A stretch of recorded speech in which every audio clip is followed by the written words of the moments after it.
ಸರ್ಕಾರಿ ಇಲಾಖೆಯಲ್ಲಿ ಬ್ರಹ್ಮಾಂಡ ಭ್ರಷ್ಟಾಚಾರ ವಿಚಾರಕ್ಕೆ ಸಂಬಂಧಪಟ್ಟಂತೆ ರಿಪಬ್ಲಿಕ್ ಕನ್ನಡ ಇವತ್ತು ಬೆಳಗ್ಗಿನಿಂದಲೂ ಕೂಡ ನಿರಂತರವಾಗಿ ಸುದ್ದಿಯನ್ನ ಪ್ರಸಾರ ಮಾಡಿತ್ತು. ಈ ಸುದ್ದಿಗೆ ಇದೀಗ ಬಿಗ್ ಇಂಪ್ಯಾಕ್ಟ್ ಲಭ್ಯವಾಗಿದೆ.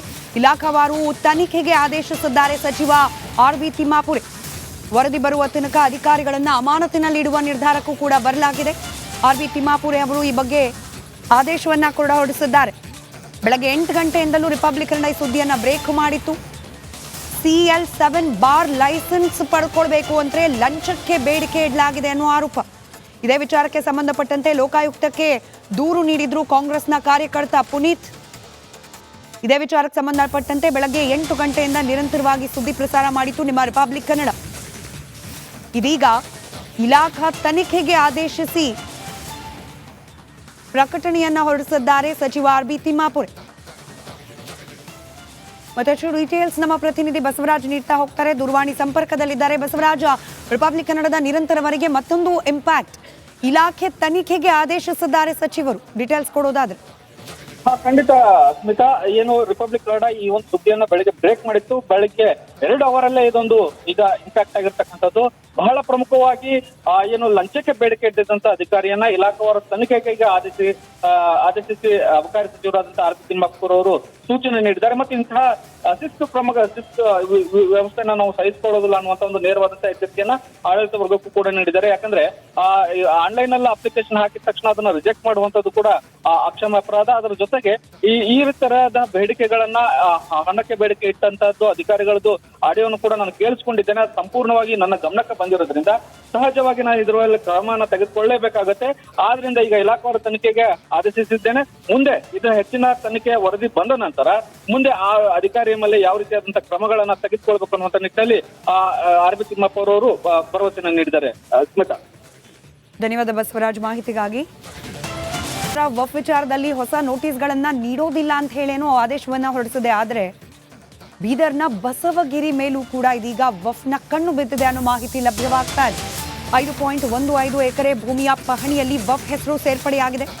ವಫ್ ಬೋರ್ಡ್ ವಿರುದ್ಧ ಬಸವ ಭಕ್ತರು ಇದೀಗ ಆಕ್ರೋಶವನ್ನ ವ್ಯಕ್ತಪಡಿಸುತ್ತಿದ್ದಾರೆ. ಬಿಜೆಪಿ ಸರ್ಕಾರದ ಅವಧಿಯಲ್ಲಿ ಅವಾಂತರ ಅಂತ ಹೇಳಿ ಖಂಡ್ರೆ ಅವರು ಈ ವಿಚಾರಕ್ಕೆ ಸ್ಪಷ್ಟನೆ ನೀಡಿದ್ದಾರೆ. ಬಿಜೆಪಿ ವಿರುದ್ಧವೇ ಸಚಿವ ಈಶ್ವರ್ ಖಂಡ್ರೆ ಆರೋಪ ಮಾಡಿದ್ದಾರೆ. ವಾರದ ಹಿಂದಷ್ಟೇ ಪಹಣಿಯಲ್ಲಿ ಹೆಸರು ಬದಲಾವಣೆ ಆಗಿದೆ ಅಂತ ಹೇಳಿ ಖಂಡ್ರೆ ಅವರ ಹೇಳಿಕೆಗೆ ಶಾಸಕ ಬಸನಗೌಡ ಯತ್ನಾಳ್ ಠಕ್ಕರ್ ನೀಡಿದ್ದಾರೆ. ಒಟ್ಟಾರೆ ರಾಜಕೀಯ ಜಂಗಿ ಕುಸ್ತಿಗೆ ವೇದಿಕೆಯಾಗಿದೆ ಬಸವಗಿರಿ.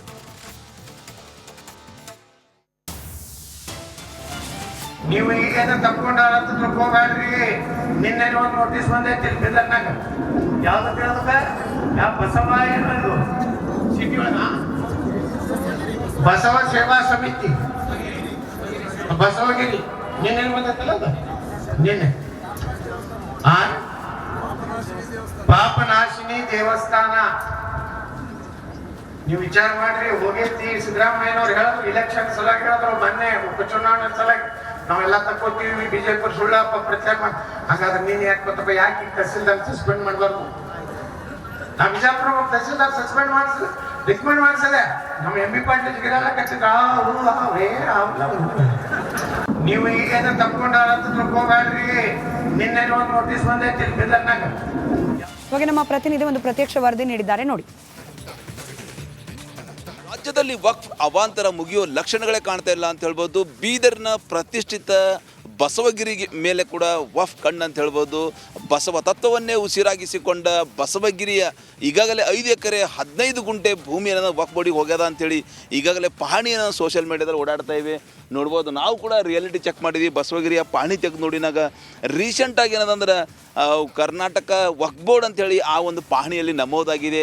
ನೀವು ದೃಶ್ಯದಲ್ಲಿ ನೋಡ್ಬೋದು. ಭಕ್ತಿ ಭವನ ಈಗಾಗಲೇ ಲಿಂಗೈಕ್ಯ ಡಾಕ್ಟರ್ ಅಕ್ಕ ಅನ್ನಪೂರ್ಣ ತಾಯಿ ಮತ್ತು ಡಾಕ್ಟರ್ ಗಂಗಾಂಬಿಕಾ ಅವರು ಇದೇ ಒಂದಿನ ಸ್ಥಳದಲ್ಲಿ ಇರ್ತಿರು. ಈಗಾಗಲೇ ಗಂಗಾಂಬಿಕಾ ಅವ್ರ ತಾಯಿಯವರು ಇಲ್ಲೇ ಸ್ಥಳದಲ್ಲಿ ಇರ್ತಾರೆ. ಸಾಕಷ್ಟು ಬಸವ ತತ್ವವನ್ನೇ ಉಸಿರಾಗಿಸಿಕೊಂಡರ ಪ್ರತಿ ವರ್ಷ ಅದ್ದೂರಿ ವಚನ ವಿಜಯ ಉತ್ಸವ ಕೂಡ ನಡೀತದೆ. ಸಾಕಷ್ಟು ಭಕ್ತಾದಿಗಳು ಬಸವ ಭಕ್ತರು ಒಂದು ಕನಸಿನ ಬಸವಗಿರಿ ಮೇಲೆ ಕೂಡ ಏನು ಈಗಾಗಲೇ ವಕ್ಫ್ ಬೋರ್ಡ್ ಕಣ್ಣು ಬಿದ್ದಿದೆ. ಅದರಿಂದ ಸಾಕಷ್ಟು ಬಸವ ಭಕ್ತರ ಕೆಂಗಣ್ಣಿಗೆ ಆಕ್ರೋಶಕ್ಕೆ ಸರ್ಕಾರ ಗುರಿಯಾಗ್ಯದ ಅಂತ ಹೇಳ್ಬೋದು. ಹೀಗಾಗಿ ಮಠಗಳ ಮೇಲೆ ಕೂಡ ಈಗಾಗಲೇ ಏನು ಮಠ ಮಾನ್ಯಗಳು ಏನು ಈಗಾಗಲೇ ಭಕ್ತರದೊಂದು ದೇಣಿಗೆಯಿಂದ ಭಕ್ತರದೊಂದು ಕನಸಿನ ಮಠಗಳ ಮೇಲೆ ಕೂಡ ಏನೋ ಈಗಾಗಲೇ ಸರ್ಕಾರ ಏನು ಕಣ್ಣು ಹಾಕ್ತಾ ಇದರಿಂದ ನಿಜಕ್ಕೂ ಬಸವ ಭಕ್ತರು ಈ ಭಾಗದ ಬಸವ ಭಕ್ತರು ಸಾಕಷ್ಟು ಒಂದು ಆಕ್ರೋಶ ವ್ಯಕ್ತಪಡಿಸ್ತಾ ಇದ್ದಾರೆ ಅಂತ ಹೇಳ್ಬೋದು. ನಾವು ಬಸವಗಿರಿಯ ನೋಡ್ಬೋದು, ನೀವು ಈಗಾಗಲೇ ಏನು ಪೂಜೆಯನ್ನು ಮಾಡ್ಕೋತಾರೆ ಅಕ್ಕೋರು ಆ ಒಂದು ಪೂಜಾ ಧ್ಯಾನ ಮಂದಿರ ಮುಂಭಾಗದಲ್ಲಿ ನಾವಿದ್ದೀವಿ. ಟೋಟಲಿ 5 ಎಕರೆ 15 ಗುಂಟೆ ಭೂಮಿಯನ್ನು ಈಗಾಗಲೇ ವಕ್ಫ್ ಬೋರ್ಡಿಗೆ ಹೋಗಿದೆ ಅಂತೇಳಿ ಪಹಣಿಗಳು ಹೇಳ್ತಾ ಇವೆ. ಇದರಿಂದ ನಿಜಕ್ಕೂ ಕ್ಷೇತ್ರದ ಶಾಸಕ ರಹೀಂ ಖಾನ್ ಇರ್ಬೋದು, ಉಸ್ತುವಾರಿ ಸಚಿವರ ಈಶ್ವರ್ ಖಂಡ್ರೆ ಸೇರಿದಂತೆ ಸರ್ಕಾರ ವಿರುದ್ಧ ಈ ಭಾಗದ ಬಸವ ಭಕ್ತರು ಸಾಕಷ್ಟು ಒಂದು ಆಕ್ರೋಶ ವ್ಯಕ್ತಪಡಿಸ್ತಾ ಇದ್ದಾರೆ ಅಂತ ಹೇಳ್ಬೋದು. ರಾಜ್ಯದ ಮುಖ್ಯಮಂತ್ರಿ ಸಿದ್ದರಾಮಯ್ಯ ಅವರು ವಕ್ಫ್ ಬೋರ್ಡ್ ಈಗಾಗಲೇ ಪಾಣಿಯಲ್ಲಿ ರೈತರ ಪಾಣಿ ಇರ್ಬೋದು, ಮಠ ಮಾನ್ಯಗಳು ಗುಡಿಗಳು ಏನು ಈಗಾಗಲೇ ಪಾಣಿಗಳು ಬಂದಿವೆ ಅದನ್ನು ನಾವು ಸರಿಪಡಿಸ್ತೀವಿ ಅಂತೇಳಿ ಭರವಸೆ ಕೂಡ ಕೊಟ್ಟರು. ಆದ್ರೆ ಇವತ್ತು ಎಲ್ಲೋ ಒಂದು ಕಡೆ ರೀಸೆಂಟಾಗಿ ಕಳೆದ 1-2 ತಿಂಗಳ ಹಿಂದ್ಗಡೆ ಈ ರೀತಿ ಪಾಣಿಗಳಲ್ಲಿ ವಕ್ಫ್ ಅಂತೇಳಿ ನಮೂದಾಗ್ತಾ ಇದರಿಂದ ಸಾಕಷ್ಟು ಏನು ಈಗಾಗಲೇ ಪ್ರತಿಷ್ಠಿತ ಬಸವ ಗಿರಿ ಮೇಲೆ ಈಗಾಗಲೇ ವಕ್ಫ್ ಬೋರ್ಡ್ ಕಣ್ಬಿದ್ದೆ. ಇದರಿಂದ ಸಾಕಷ್ಟು ಬಸವ ಭಕ್ತರೆಲ್ಲೋ ಒಂದು ಕಡೆ ಸರ್ಕಾರ ವಿರುದ್ಧ ರೊಚ್ಚಿಗೆದ್ದಾರ ಅಂತ ಹೇಳ್ಬೋದು. ತಕ್ಷಣವೇ ಈ ಒಂದು ಬಸವಗಿರಿ ಸೇರಿದಂತೆ ಸಿದ್ಧತೆ ಸಾಗ್ತಾ ಇದೆ. ಹಾಸನ ನಗರದ ಹೊರವಲಯದ SM ಕೃಷ್ಣನಗರ ಬಡಾವಣೆಯಲ್ಲಿ ಬೃಹತ್ ವೇದಿಕೆ ಸಿದ್ಧವಾಗ್ತಾ ಇದೆ. ಹಾಗಾಗಿ ಇಂದು ದಕ್ಷಿಣ ವಲಯದ IGP ಬೋರಲಿಂಗಯ್ಯ ಕಾರ್ಯಕ್ರಮ ನಡೆಯುವ ಸ್ಥಳಕ್ಕೆ ಭೇಟಿ ಕೊಟ್ಟು ಭದ್ರತಾ ಸಿದ್ಧತೆ ಬಗ್ಗೆ ಅಧಿಕಾರಿಗಳ ಜೊತೆ ಸಮಾಲೋಚನೆಯನ್ನ ನಡೆಸಿದ್ದಾರೆ.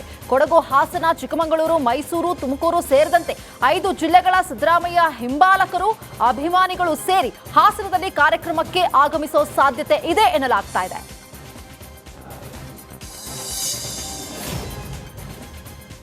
ಮಾಜಿ ಸಚಿವ KS ಈಶ್ವರಪ್ಪ ಅವರ ಪರ ಕಾಶಿ ಜಗದ್ಗುರು ಬ್ಯಾಟಿಂಗ್ ಮಾಡಿದ್ದಾರೆ. ಬಿಜೆಪಿ ಪಕ್ಷ ಈಶ್ವರಪ್ಪ ಅವರಿಗೆ ತಾಯಿ ಇದ್ದ ಹಾಗೆ, ಜನ್ಮ ಕೊಟ್ಟಿರುವ ತಾಯಿ ಒಬ್ಬರಾದ್ರೆ ಜೀವನ ಕೊಟ್ಟಿರುವ ತಾಯಿ ಬಿಜೆಪಿ ಪಕ್ಷವೇ ನನ್ನ ತಾಯಿ ಇದ್ದ ಹಾಗೆ ಅಂತ ಸ್ವತಃ ಈಶ್ವರಪ್ಪನವರೇ ಹೇಳಿದ್ದಾರೆ. ಹಾಗಾಗಿ ತಾಯಿ ಮನೆಗೆ ಈಶ್ವರಪ್ಪ ಬೇಗ ವಾಪಸ್ ಹೋಗಬೇಕು, ಅಲ್ಲದೆ ಈಶ್ವರಪ್ಪ ಅವರಿಗೆ ಪಕ್ಷ ಸಹ ಸೂಕ್ತ ಸ್ಥಾನಮಾನ ಕೊಡಬೇಕು ಅಂತ ಹೇಳಿದ್ದಾರೆ. ಹೊರಗೆ ಬಂದಿರಬಹುದು, ಆದ್ರೆ ಅವರ ತಾಯಿ ಮಾತ್ರ ಅದು ಭಾರತೀಯ ಜನತಾ ಪಾರ್ಟಿನೇ ಅದ. ಅವರ ಇಡೀ ಜೀವನದಲ್ಲಿ ಅವರ ಶ್ವಾಸ ಪೂರ್ಣ ಬಿಜೆಪಿ ಮಯವಾಗಿದೆ. ಅವರ ಸುಮ್ಮನೆ ನೇಮಕ ಮಾತ್ರ ಹೊರಗೆ ಬಂದಂಗೆ ಕಾಣಿಸ್ತದ. ಅವರು ಸ್ವತಃ ಜಾಹೀರ್ ಮಾಡಿ ನಿಮ್ಮೆಲ್ಲರಿಗೂ ಹೇಳಿದ್ದಾರೆ, ನಾ ಏನು ಹೊರಗೆ ಬಂದ್ರು ಸಹ ನನ್ನ ಲಕ್ಷ್ಯ ಮಾತ್ರ ನನ್ನ ಉಸಿರೇ ಬಿಜೆಪಿ ಅಂತ, ಭಾರತೀಯ ಜನತಾ ಪಾರ್ಟಿನೇ ನನಗೆ ಉಸಿರು ನೀಡದ. ಆ ಒಂದು ಜನತಾ ಪಾರ್ಟಿ ಬಿಟ್ಟು ನಾವು ಹೊರಗಿಲ್ಲ. ಜನರ ಬೇಡಿಕೆಗಳನ್ನ ಒಂದೊಂದಾಗಿ ಪೂರ್ತಿಗೊಳಿಸಿದ್ದೇನೆ ಎಂದು ಮಂಗಳೂರಲ್ಲಿ ಸ್ಪೀಕರ್ UT ಖಾದರ್ ಹೇಳಿದರು. ಅಗ್ನಿಶಾಮಕ ಘಟಕ ಉಳ್ಳಾಳಕ್ಕೆ ಮಂಜೂರಾಗಿದೆ. ಅತಿ ಶೀಘ್ರದಲ್ಲೇ ಕಾಮಗಾರಿ ಆರಂಭವಾಗಲಿದೆ. ಕ್ಷೇತ್ರದ ರಸ್ತೆ ಅಭಿವೃದ್ಧಿಗೆ 100 ಕೋಟಿ ರೂಪಾಯಿ ಅನುದಾನ ಬಿಡುಗಡೆಯಾಗಿದೆ ಅಂತ ತಿಳಿಸಿದರು. 9 ಕೋಟಿ. ನಾನು ಪ್ರತಿನಿಧಿಸುವಂಥ ಉಳ್ಳಾಲ ವಿಧಾನಸಭಾ ಕ್ಷೇತ್ರದ ಜನಸಾಮಾನ್ಯರ ಆ ಬೇಡಿಕೆ ನನ್ನ ಚುನಾವಣಾ ಸಂದರ್ಭದಲ್ಲಿ ಯಾವುದಿತ್ತು ಅದನ್ನು ಇವತ್ತು ಒಂದೊಂದಾಗಿ ಇವತ್ತು ಪೂರ್ತಿಗೊಳಿಸ್ತಾ ನಾನು ಬರ್ತಾ ಇದ್ದೇನೆ. ಒಂದು, ಉಳ್ಳಾಲಕ್ಕೆ ಅಗ್ನಿಶಾಮಕ ದಳ ಇಲ್ಲಂಬ ಬೇಡಿಕೆ ಇತ್ತು. ಇದನ್ನು ಜನಸಾಮಾನ್ಯರ ಆ ಬೇಡಿಕೆಯನ್ನು ಪರಿಗಣಿಸಿ ಉಳ್ಳಾಲಕ್ಕೆ ಅಗ್ನಿಶಾಮಕ ಘಟಕ ಇವತ್ತು ಸ್ಯಾಂಕ್ಷನ್ ಆಗಿದೆ. ನಾನು ಪ್ರತಿನಿಧಿಸುವಂಥ ಉಳ್ಳಾಲ ವಿಧಾನಸಭಾ ಕ್ಷೇತ್ರದ ಜನಸಾಮಾನ್ಯರ ಆ ಬೇಡಿಕೆ ನನ್ನ ಚುನಾವಣಾ ಸಂದರ್ಭ. ಮಾಜಿ ಸಚಿವ ರೇವಣ್ಣ ಹೇಳಿಕೆಗೆ ಮೈಸೂರಲ್ಲಿ ಶಾಸಕ GT ದೇವೇಗೌಡ ತಿರುಗೇಟು ನೀಡಿದರು. ನನ್ನನ್ನು ಬಂಧಿಸುವಂತೆ ಯಾವ CM ಸಹ ಹೇಳಿಲ್ಲ, ಸಿದ್ದರಾಮಯ್ಯ ಸೇರಿ ಯಾರೂ ಈ ಮಾತು ಹೇಳಿಲ್ಲ, ರೇವಣ್ಣ ಯಾಕೆ ಆ ಮಾತು ಹೇಳಿದ್ರು ಗೊತ್ತಿಲ್ಲ ಅಂತ ಸ್ಪಷ್ಟನೆ ನೀಡಿದರು.